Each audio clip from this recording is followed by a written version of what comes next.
रात के करीब 2 बजे एक सुनसान हाईवे पर सन्नाटे को चीरती हुई आग की भयानक लपटें उठ रही थी। एक नई नवेली टाटा पंच कार धू-धू कर जल रही थी। सड़क किनारे एक शख्स बदहवास हालत में चीख रहा था, कोई मेरी वाइफ को बचा लो, कोई मेरी वाइफ को बचा लो, कार ऑटोमेटिक लॉक हो गई है। देखने वाले हैरान थे कि ड्राइविंग सीट पर बैठा पति सही सलामत बाहर निकला, लेकिन बगल की सीट पर बैठी उसकी पत्नी कार के अंदर कैसे फंस गई। पहली नजर में ये एक दर्दनाक हादसा लग रहा था, लेकिन जब इन्वेस्टिगेशन टीम मौके पर पहुंची तो इस सीन में कुछ ऐसे अजीब सुराग मिले जिसने पूरे मामले को एक सनसनीखेज मिस्ट्री में बदल दिया। कार का सीएनजी सिलेंडर बिल्कुल सही सलामत था, पति के शरीर पर जलने का एक भी निशान नहीं था और कार से कुछ ही दूरी पर माचिस की कई अधजली तीलियां बिखरी पड़ी थी। आखिर उस रात हाईवे पर क्या हुआ था? क्या ये सचमुच एक एक्सीडेंट था या फिर किसी मास्टरमाइंड का बनाया हुआ डरावना प्लान? तो फिर चलिए बिल्कुल शुरुआत से समझते हैं आज के इस सस्पेंस से भरी दास्तान को। इस पूरी कहानी का केंद्र है नीलेश और उसकी पत्नी सीमा। नीलेश पेशे से एक डॉक्टर था और समाज में उसकी काफी अच्छी रेपुटेशन थी। उसकी शुरुआती लाइफ काफी अनुशासित रही थी, यहाँ तक कि उसने कुछ समय के लिए मिलिट्री ट्रेनिंग भी ली थी, लेकिन बाद में उसने मेडिकल फील्ड को ही अपना करियर चुना। नीलेश और सीमा की शादी को कई साल हो चुके थे और दोनों की एक खुशहाल फैमिली थी। उनके 2 प्यारे बच्चे थे, एक 11 साल की बेटी और एक 9 साल का बेटा। बाहर से देखने पर यह परिवार किसी भी नॉर्मल और हैप्पी फैमिली जैसा लगता था। नीलेश का अपना क्लिनिक था जहां रोज मरीज आते थे और सीमा घर की जिम्मेदारियां संभालती। बच्चे अपनी पढ़ाई और खेलकूद में बिजी रहते। नीलेश अक्सर बच्चों के साथ टाइम स्पेंड करता था और सीमा के साथ भी उसके रिलेशन काफी अच्छे थे। लेकिन कहते हैं ना कि कभी कभी शांत दिखती जिंदगी के पीछे एक ऐसा तूफान दस्तक दे रहा होता है जिसकी खबर किसी को नहीं होती। धीरे धीरे इस खुशहाल परिवार में बदलाव आने लगा। करीब 25 साल की एक लड़की जो नीलेश के क्लिनिक के पास ही रहती थी, उसका नीलेश के क्लिनिक में आना जाना शुरू हुआ। शुरुआत में ये मुलाकातें बहुत ही कैजुअल थी, जैसे एक डॉक्टर और पेशेंट या पड़ोसी के बीच होती है, लेकिन वक्त के साथ साथ ये नॉर्मल बातचीत एक गहरी क्लोज रिलेशन में बदलने लगी। नीलेश जो पहले शाम के वक्त घर लौट आता था और अपना पूरा ध्यान फैमिली के ऊपर देता, अब उसका ज्यादातर वक्त क्लिनिक में ही बीतने लगा। वो देर रात तक क्लिनिक में रुकने के बहाने ढूंढने लगा। जब भी घर पर होता उसका ध्यान मोबाइल फोन में लगा रहता या वो किसी सोच में डूबा रहता। सीमा ने इस बात को नोटिस करना शुरू किया। एक वाइफ होने के नाते उसे महसूस होने लगा कि नीलेश का बिहेवियर बदल रहा है और उसका ध्यान अब अपनी फैमिली से हटने लगा है। जब ये बातें घर के बाहर भी चर्चा का विषय बनने लगी तो सीमा के मन में शक और गहरा हो गया। उसने कई बार नीलेश से सीधा सवाल करने की कोशिश की। घर का माहौल जो कभी हंसी खुशी से भरा रहता, अब वहाँ सन्नाटा और तनाव छाने लगा। सीमा जब भी नीलेश से क्लिनिक में इतनी देर तक रुकने का रीजन पूछती तो नीलेश बात को टालने की कोशिश करता या कोई नया बहाना बना देता। लेकिन रोज रोज के इस बिहेवियर ने सीमा को मजबूर कर दिया कि वो सच्चाई तक पहुंचे। एक दिन जब सीमा की बर्दाश्त की हद हो गई और पानी सर से ऊपर चला गया तो दोनों के बीच काफी बहस हुई। सीमा ने साफ साफ कह दिया कि उसे नीलेश की इस एक्टिविटीज पर पूरा डाउट है। नीलेश को लगा कि उसकी सीक्रेट लाइफ अब खतरे में है। जिस रिश्ते में कभी प्यार और भरोसा था, अब वहाँ सिर्फ करवाहट और गुस्सा बचा था। नीलेश का माइंडसेट अब अपनी फैमिली को लेकर पूरी तरह से बदल चुका था। उसके दिमाग में कुछ खतरनाक सोचने की शुरुआत हो चुकी थी। घटना वाली रात यानी 20 मार्च को भी कुछ ऐसा ही हुआ। नीलेश रोज की तरह देर रात घर पहुंचा। घर के दोनों बच्चे अपने कमरे में सुकून से सो रहे थे। जब नीलेश अपने बेडरूम में गया तो सीमा पहले से ही उसका इंतजार कर रही थी। देर से आने को लेकर दोनों के बीच काफी बहस हुई। बात इतनी बढ़ गई कि नीलेश अपना आपा खो बैठा। बहस के दौरान अचानक कुछ ऐसा हुआ, सीमा बिल्कुल खामोश हो गई और जमीन पर गिर पड़ी। नीलेश ने जब उसे चेक किया तो उसे एहसास हुआ कि सीमा अब इस दुनिया में नहीं है। उसे समझ आने लगा कि अगर ये बात बाहर गई तो उसकी सोशल इमेज, उसका करियर, उसकी पूरी लाइफ पल भर में बर्बाद हो जाएगी। एक डॉक्टर होने के नाते नीलेश का दिमाग तुरंत काम करने लगा। नीलेश सोच रहा था कि वो इसे कार्डियक अरेस्ट यानी हार्ट अटैक का रूप दे देगा, लेकिन अंदर ही अंदर उसे ये भी डर सता रहा था कि डॉक्टर्स जब उसे चेक करेंगे तो किसी न किसी तरीके से उन्हें सच्चाई का पता चल जाएगा। इसलिए उसने तुरंत अपने प्लान को ड्रॉप कर दिया और एक ऐसा तरीका सोचने लगा जिससे कोई सबूत ना बचे। उसने डिसाइड किया कि इस इंसिडेंट को वो एक भयानक एक्सीडेंट के रूप में दिखाएगा ताकि सारा मामला कार में आग लगने के नाम पर बंद हो जाए। आखिर नीलेश ने किस तरह इतनी बड़ी घटना को अंजाम दिया और अपने पत्नी को हमेशा के लिए खामोश कर दिया। पूरी दुनिया को बहुत जल्द इस बारे में पता चलने वाला था और ये सच वाकई में सबको हैरान कर देने वाला था। उसने तुरंत अपने मकान में रहने वाले 2 किराएदारों को आवाज दी जो उसके क्लिनिक में हेल्प भी करते थे। उसने कहा कि सीमा की तबीयत बहुत ज्यादा खराब हो गई है और उसे तुरंत अस्पताल ले जाना पड़ेगा। जब वो लोग सीमा को नीचे ले जा रहे थे तभी नीलेश की 11 साल की बेटी की आंख खुल गई। मासूम बच्ची ने घबराकर पूछा, पापा मम्मी को क्या हुआ? नीलेश ने बड़ी चालाकी से उसे शांत कराते हुए कहा, बेटा मम्मी की तबीयत थोड़ी खराब है, हम डॉक्टर के पास जा रहे हैं, तुम सो जाओ। बच्ची ये सुनकर वापस जाकर सो जाती है। उसे जरा सा भी अंदाजा नहीं था कि उसकी माँ अब कभी वापस नहीं आएगी। नीलेश ने सीमा को अपनी नई खरीदी टाटा पंच कार की फ्रंट सीट पर बैठाया। पीछे दोनों किराएदार बैठ गए जिन्हें उस वक्त तक असली बात का अंदाजा भी नहीं था। नीलेश खुद ड्राइविंग सीट पर बैठा और रात के सन्नाटे में कार को शहर से बाहर हाईवे की तरफ लेकर जाने लगा। रात के लगभग 1:30 बज रहे थे। कार टोल प्लाजा क्रॉस कर रही थी जहां के सीसीटीवी कैमरे में ये गाड़ी रिकॉर्ड हो गई। गाड़ी में आगे एक बेसुध इंसान बैठा था और नीलेश बड़ी शांति से कार ड्राइव कर रहा था। रास्ते में उसने अपने ससुराल वालों को फोन किया और कहा कि सीमा की तबीयत बिगड़ गई है और उसे बड़े अस्पताल ले जाया जा रहा है ताकि बाद में किसी को उस पर शक न हो। अपने घर से लगभग 50 किलोमीटर दूर सागर हाईवे पर एक बेहद सुनसान जगह देखकर नीलेश ने गाड़ी रोक दी। उसने पीछे बैठे दोनों साथियों को गाड़ी से बाहर निकाला और उन्हें थोड़ा दूर रहने को कहा। इसके बाद नीलेश ने अपने प्लान को अंजाम देना शुरू किया। उसने कार के अंदर पेट्रोल छिड़क दिया और माचिस निकालकर आग लगा दी। देखते ही देखते नई चमचमाती कार आग के शोलों में बदल गई। आग इतनी तेज थी कि उसकी लपटें दूर दूर तक दिखाई दे रही थी। जब कार पूरी तरह से जलने लगी तब नीलेश ने सड़क पर दौड़कर ड्रामा करना शुरू कर दिया। वो आने जाने वाले राहगीरों को रोक रोक कर चिल्लाने लगा कि कार की सीएनजी किट में ब्लास्ट हो गया है और उसकी वाइफ अंदर फंसी हुई है। उसने पत्थरों से शीशे तोड़ने की एक्टिंग की ताकि लोग समझे कि वो अपनी वाइफ को बचाने की पूरी कोशिश कर रहा है। उसकी ये हालत देखकर राहगीरों ने भी पुलिस और फायर ब्रिगेड को तुरंत इन्फॉर्म कर दिया। जब पुलिस और इन्वेस्टिगेशन टीम मौके पर पहुंची तो गाड़ी जलकर पूरी तरह से खाक हो चुकी थी। लेकिन जैसे ही पुलिस ने नीलेश से पूछताछ शुरू की, उन्हें कुछ बातें बहुत अजीब लगी। पहला सवाल था कि अगर कार में अचानक इतनी भयंकर आग लगी तो ड्राइविंग सीट पर बैठा नीलेश बिना किसी खरोच या जलन के बाहर कैसे आ गया। दूसरा सवाल, कार का सीएनजी टैंक पूरी तरह से सुरक्षित था तो फिर ब्लास्ट की झूठी बात क्यों कही गई। और सबसे बड़ा सुराग, कार से कुछ ही दूरी पर माचिस की कई अधजली तीलियां पड़ी मिली, जिससे ये साफ हो गया कि आग खुद नहीं लगी बल्कि वो लगाई गई थी। पुलिस जब नीलेश को अपने साथ स्टेशन लेकर आई, उससे सवाल जवाब की शुरुआत हुई। तब तक नीलेश खुद को बहुत स्मार्ट समझ रहा था। उसे लग रहा था कि उसने जो कहानी बनाई है उस पर हर कोई बिना किसी सवाल के यकीन कर लेगा। नीलेश ने इन्वेस्टिगेशन टीम को एक एक करके 3 अलग अलग कहानी सुनाई और यही उसकी सबसे बड़ी गलती साबित हुई। नीलेश ने पहले कहा कि सीमा को अचानक सीवियर कार्डियक अरेस्ट यानी हार्ट अटैक आया था, जिसकी वजह से वो बेसुध हो गई थी।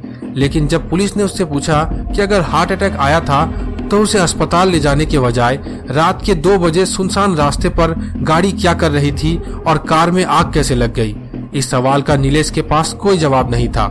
इसके बाद नीलेश ने अपनी कहानी बदली और कहा कि हाईवे पर पीछे से एक तेज रफ्तार ट्रक ने उनकी कार को जोरदार टक्कर मारी थी। टक्कर लगने की वजह से कार में अचानक स्पार्क हुआ और आग लग गई। ये सुनते ही पुलिस ने तुरंत कार की कंडीशन को देखा। कार का पीछे वाला हिस्सा और बम्पर बिल्कुल सही शेप में था। उस पर एक्सीडेंट का कोई भी निशान मौजूद नहीं था। अगर पीछे से किसी भारी गाड़ी ने टक्कर मारी होती तो कार का पिछला हिस्सा बुरी तरह से डैमेज हो जाता। जब पुलिस ने ये लॉजिक उसके सामने रखा तो नीलेश तीसरी कहानी लेकर आया। इस बार उसने कहा कि कार की सीएनजी किट में अचानक ब्लास्ट हो गया था, लेकिन फॉरेंसिक एक्सपर्ट्स ने जब जली हुई कार की जांच की तो कार के पिछले हिस्से में लगा सीएनजी सिलेंडर पूरी तरह से सुरक्षित मिला। सिलेंडर में कोई भी ब्लास्ट नहीं हुआ था।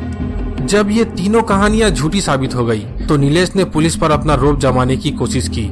उसने इन्वेस्टिगेशन टीम से कहा कि वो एक पढ़ा लिखा डॉक्टर है और उसने कुछ समय तक बॉर्डर सिक्योरिटी फोर्स यानी BSF में मिलिट्री ट्रेनिंग भी ली है, इसलिए वो जानता है कि सिक्योरिटी एजेंसियां और पुलिस कैसे काम करती है। लेकिन पुलिस अफसर नीलेश की इन बातों में नहीं आए।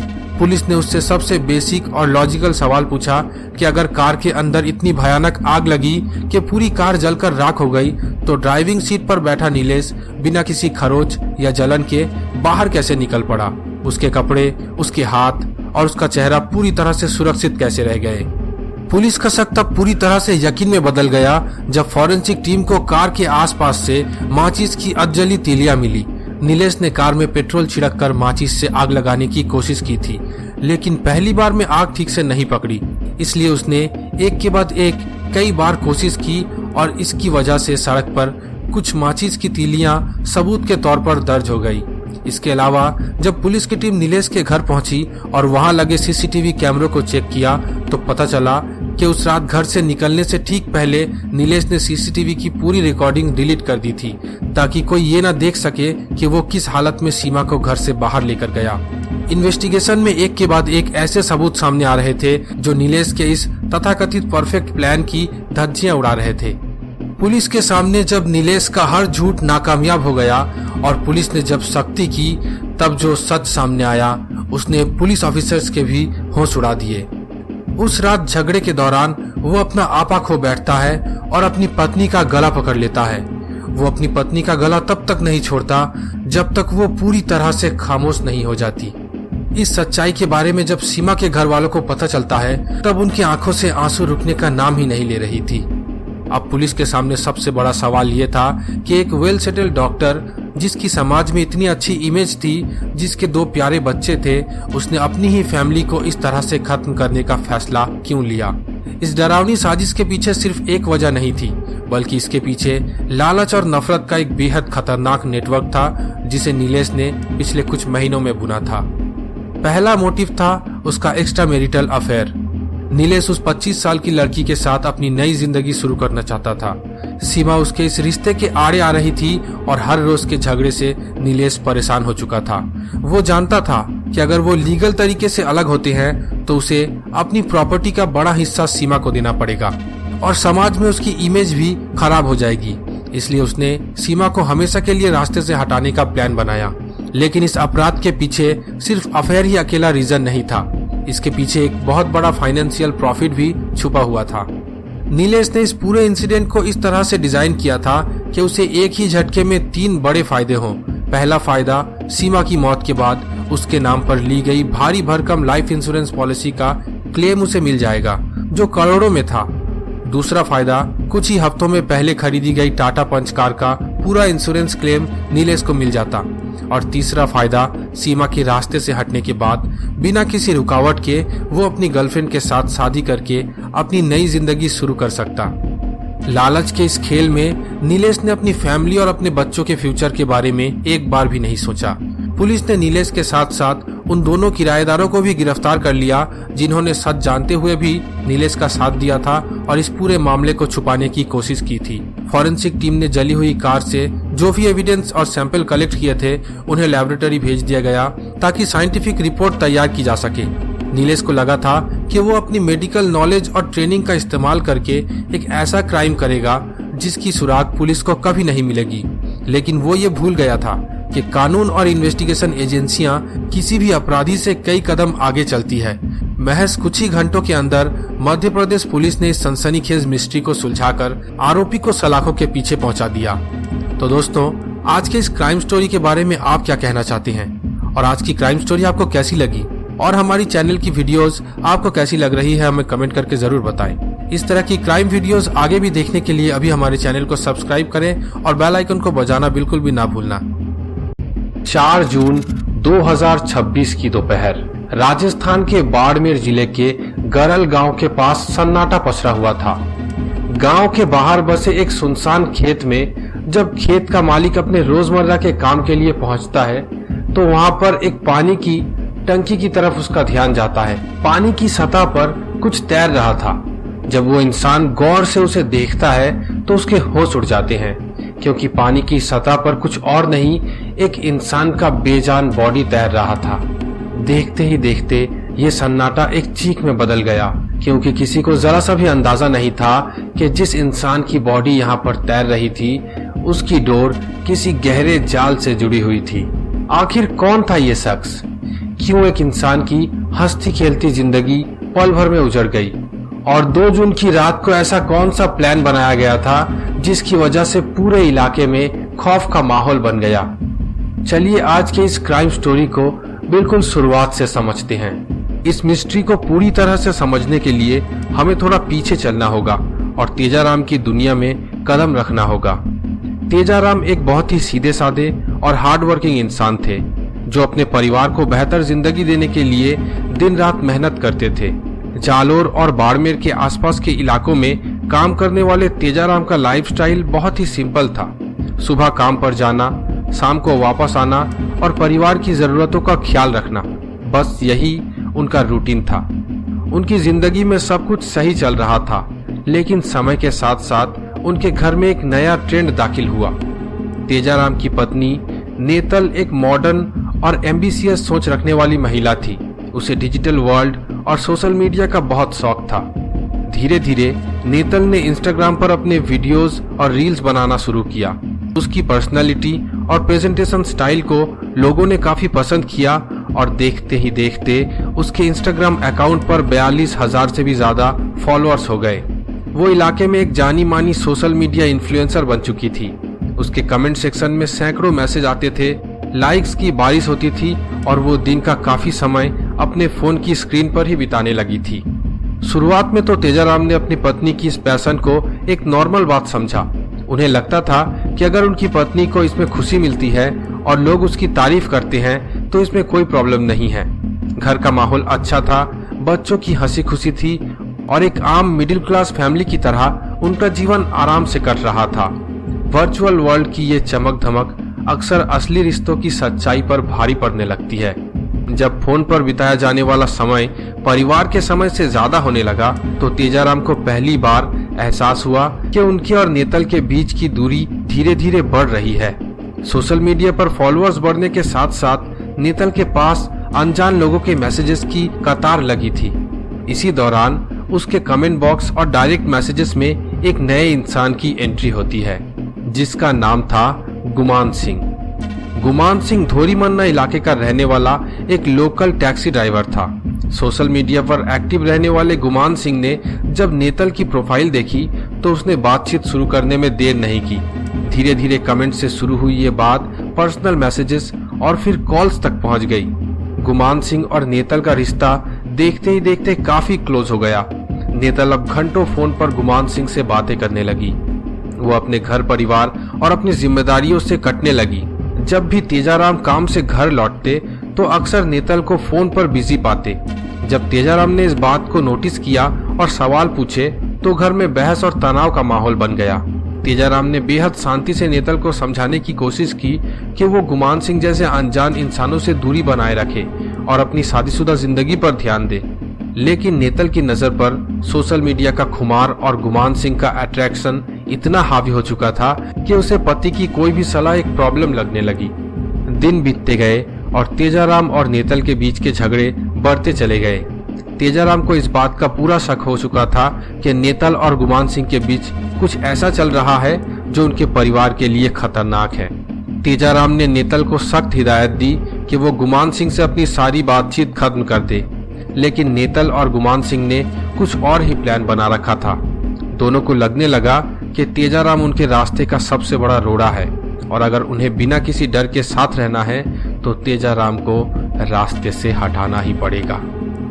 2 जून की तारीख इस कहानी का सबसे डार्क टर्निंग पॉइंट। इस दिन नेतल ने एक बहुत ही चालाकी से भरी साजिश को अंजाम देना शुरू किया। उसने तेजाराम को फोन किया और बेहद इमोशनल और पैनिक होकर कहा कि वो उससे पूरी तरह परेशान हो चुकी है। अब वो इस शादी में नहीं रह सकती और हमेशा हमेशा के लिए घर छोड़कर जा रही है। इतना बोलने के तुरंत बाद नेतल ने अपना फोन बंद कर दिया। तेजाराम उस वक्त जालोर में थे। पत्नी का ऐसा फोन आते ही उनके पैरों तले जमीन खिसक गई। वो बेहद परेशान और पैनिक हो गए। उन्हें लगा कि शायद नेतल कोई बड़ा कदम न उठा ले या किसी मुसीबत में ना पड़ जाए। तेजाराम तुरंत अपना सारा काम छोड़कर जालोर से बाड़मेर के लिए निकल पड़े। वो रास्ते भर नेतल के नंबर पर कॉल करते रहे, लेकिन हर बार एक ही टोन सुनाई देती, the number you are trying to reach is switched off. जब नेतल से कोई कांटेक्ट नहीं हो पाया तो तेजाराम की सोच सीधे गुमान सिंह पर गई। उन्हें लगा कि शायद गुमान सिंह को पता हो कि नेतल कहाँ है। तेजाराम ने बिना ये सोचे कि वो सीधे अपने दुश्मन के बनाए जाल में कदम रख रहे हैं, गुमान सिंह का नंबर डायल किया। फोन बजता है और दूसरी तरफ से गुमान सिंह की आवाज आती है। गुमान सिंह ने बहुत ही मासूम और मददगार बनने का नाटक किया। उसने तेजाराम से कहा, आप बिल्कुल चिंता मत कीजिए भैया, आप धोरी मन न आ जाइए, हम दोनों बैठकर बात करते हैं और आपकी पत्नी को ढूंढने का कोई ना कोई रास्ता निकालते हैं। निराश और परेशान तेजाराम ने गुमान सिंह की बातों पर भरोसा कर लिया और वे 2 जून की शाम को सीधे धोरी मन्ना पहुंच गए। वहां गुमान सिंह अपनी टैक्सी लेकर उनका इंतजार कर रहा था। उसने तेजाराम को बहुत ही मीठी मीठी बातों में उलझाया और उसने कहा कि दिमाग शांत करने के लिए थोड़ा बैठते हैं। गुमान सिंह ने धोरी मन्ना में तेजाराम को शराब पिलाई। जो पहले से ही दिमागी तौर पर बहुत टूट चुके थे, वो गुमान सिंह के इस ड्रिंक ऑफर को मना नहीं कर पाए। जैसे जैसे रात ढलती गई, तेजाराम पर नशा हावी हो गया और वो अपनी सुध-बुध खोने लगे। जब गुमान सिंह को यकीन हो गया कि अब तेजाराम पूरी तरह से बेबस हो चुके हैं और अपना बचाव करने की हालत में नहीं है, तो उसने अपना असली रंग दिखाया। उसने तेजाराम को अपनी टैक्सी में बिठाया और सुनसान रास्ते से होते हुए मालपुरा फाटा के पास एक बेहद अलग थलग खेत की तरफ बढ़ गया। खेत में सन्नाटा पसरा हुआ था और दूर दूर तक कोई देखने वाला नहीं था। वहाँ एक बड़ा पानी का टैंक बना हुआ था। गुमान सिंह ने बड़ी ही बेरहमी से नशे में धुत तेजाराम को उस पानी से भरे टैंक के अंदर ढकेल दिया। तेजाराम को संभलने का मौका तक नहीं मिला और पानी के अंदर ही उनका जीवन समाप्त हो गया। इस खौफनाक वारदात को अंजाम देने के बाद गुमान सिंह ने सबूत मिटाने की कोशिश की। उसने तेजाराम का मोबाइल फोन और उनका बैग खेत के बाहर झाड़ियों में फेंक दिया ताकि किसी को कोई सुराग न मिल सके, और फिर अपनी टैक्सी लेकर वहां से रफू चक्कर हो गया। अगले 2 दिनों तक तेजाराम का कोई अता पता नहीं था। परिवार वाले परेशान थे, लेकिन किसी को अंदाजा तक नहीं था कि इतना बड़ा हादसा हो चुका है। 4 जून की शाम को जब खेत मालिक वहां पहुंचा और उसने टैंक के अंदर तेजाराम की बॉडी देखी, तो पूरे बाड़मेर में तहलका मच गया और पुलिस को तुरंत इन्फॉर्म किया गया। घटनास्थल पर बाड़मेर के डीएसपी रमेश कुमार शर्मा और उनकी इन्वेस्टिगेशन टीम पहुंची। क्राइम सीन को सील कर दिया गया। शुरुआती देखने में मामला पूरी तरह से एक सस्पिशियस एक्सीडेंट या सोची समझी साजिश लग रही थी।